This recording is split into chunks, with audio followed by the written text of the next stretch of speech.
وسلم نے ارشاد فرمایا کہ ہر نبی کے وزیر ہوتے ہیں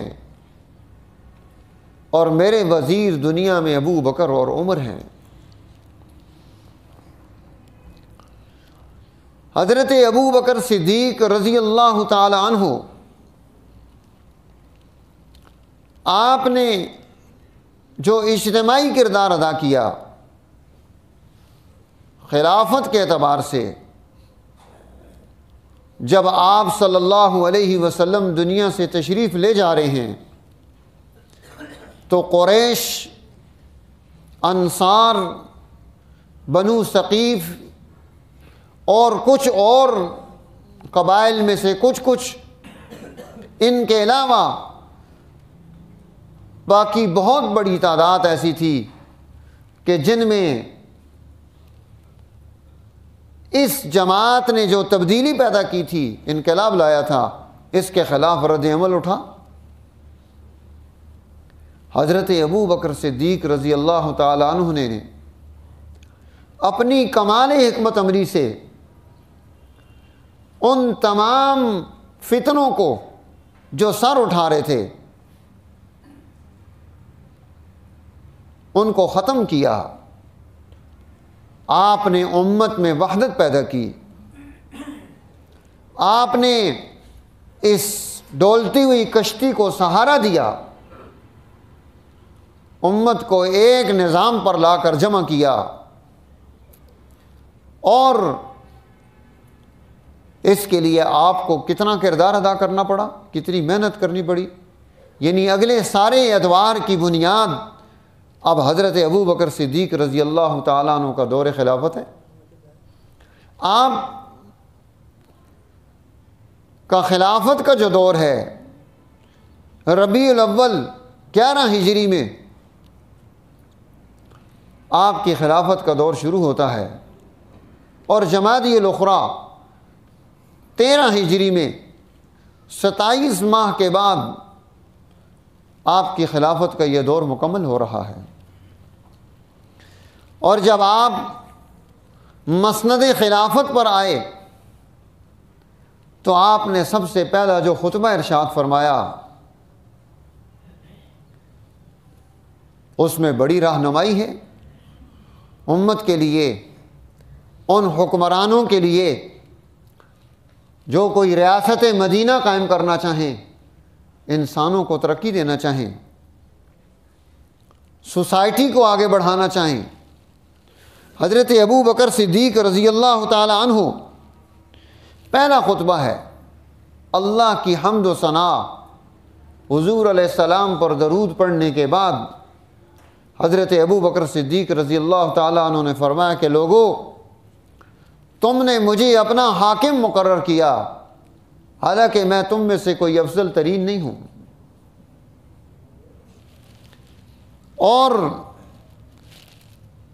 اب بات یہ ہے کہ اگر تم دیکھو کہ میں صحیح کردار ادا کر رہا ہوں، درست راستے پر ہوں، میری اعانت اور مدد کرنا، اور اگر تم یہ بات دیکھو کہ میں الٹی طرف چل پڑا ہوں، پھر تم مجھے سیدھا کر دینا۔ اور حضرت ابو بکر صدیق رضی اللہ تعالی عنہ نے فرمایا کہ سچائی امانت ہے اور جھوٹ یہ خیانت ہے۔ پھر آپ نے اپنے خطبے میں فرمایا کہ سنو، تم میں سے جو شخص کمزور ترین ہے میرے نزدیک وہ طاقتور ترین ہے، یہاں تک کہ میں اس کا حق اسے دلا دوں، اور جو تم میں سے طاقتور ترین ہے وہ میرے نزدیک کمزور ترین ہے کہ میں اس سے اس کمزور کا حق چھین لوں اور اس کو واپس دے دوں۔ حضرت ابو بکر صدیق رضی اللہ تعالی عنہ آپ نے ارشاد فرمایا کہ جو قوم اللہ کے راستے میں جہاد کو، انسانی ترقی کے راستے کو چھوڑ دیتی ہے، اللہ تعالیٰ اس کے لیے دنیا میں ذلت اور رسوائی مقدر کر دیتا ہے۔ جس قوم میں بدکاری عام ہو جائے، اللہ تعالیٰ اس قوم میں مصیبتیں عام کر دیتا ہے۔ پھر آپ نے فرمایا اپنے اس خطبے میں کہ جب تک میں اللہ کی اور اس کے رسول کی اتباع کر رہا ہوں تم نے میری اتباع کرنی ہے، اور جب میں اللہ اور اس کے رسول کی اتباع کو چھوڑ دوں تو اب میری تابعداری کرنا تم پر کوئی فرض نہیں،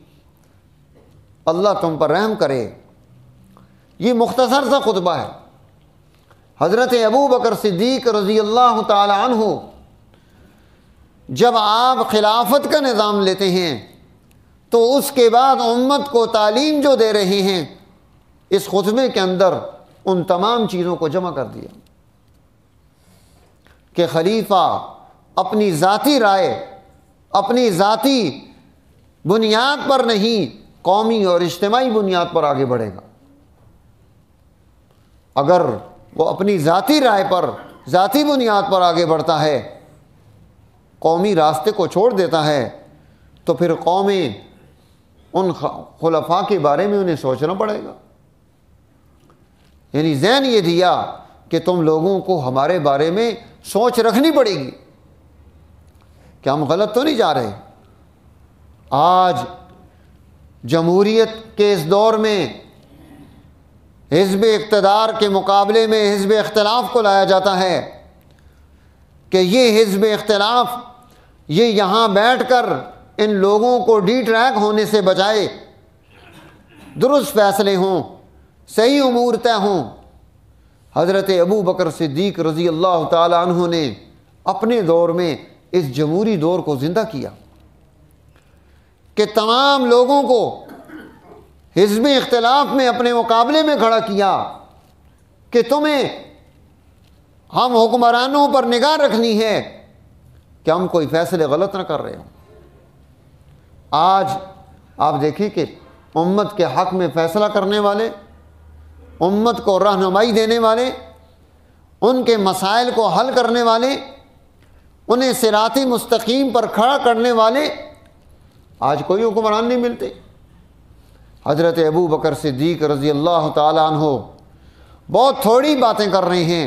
اور بہت اہم کردار ادا کر رہے ہیں اس سلسلے میں۔